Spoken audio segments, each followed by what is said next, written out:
Hi everyone, it's Alex from Wine Academy, and today we are continuing our journey through the Sesame Street A to Z of South Australian wine regions with the letter B, and B stands for Barossa or Barossa Valley.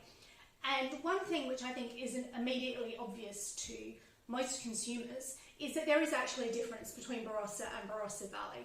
So a wine which has Barossa on the label, that indicates that the grapes have come from the much larger Barossa GI, and Barossa Valley is actually a subzone of that. To give you a good idea, I'm going to make the maps full screen so that you can see Barossa and Barossa Valley, so much smaller area.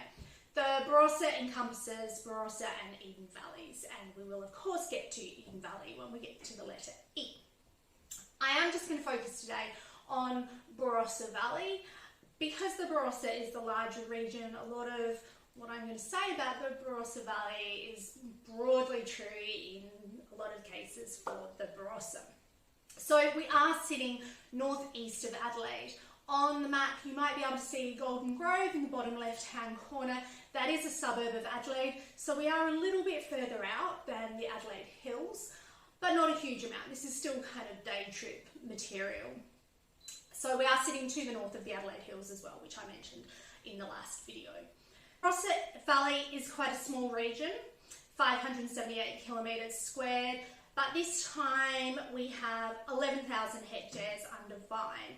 So it's basically a fifth of the overall area, and this accounts for 15% of South Australia's vineyards and 7% of the country's vineyards. So very, very important in terms of the number of vineyards and the number of grapes being produced. Now we have moved further inland, so we are getting warmer. And this means that we do see a difference in the grape varieties that are being grown. As we get warmer, we tend to see more black grape varieties being grown, so more red wine being produced. And as we get warmer, in general, the grapes can get riper, and if they're getting riper, they're building up sugar, and that means that our finished product is more alcoholic.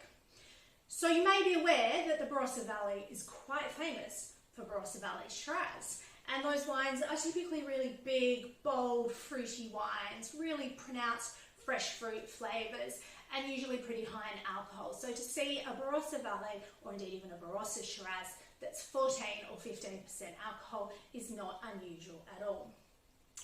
Now, Shiraz does outstrip everything else in the Barossa Valley. The Barossa Valley accounts for a quarter of the whole country's Shiraz output. So everything else is very much and also ran in the region, and that means that things like Cabernet Sauvignon coming in second, Grenache, Merlot, Mataro, quite a long way behind that. So Barossa Valley, Shiraz, it's not a one-trick pony by any stretch of the imagination, but certainly Shiraz super, super important.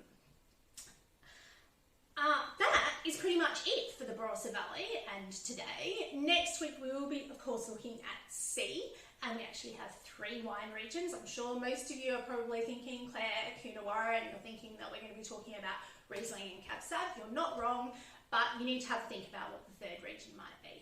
See you then.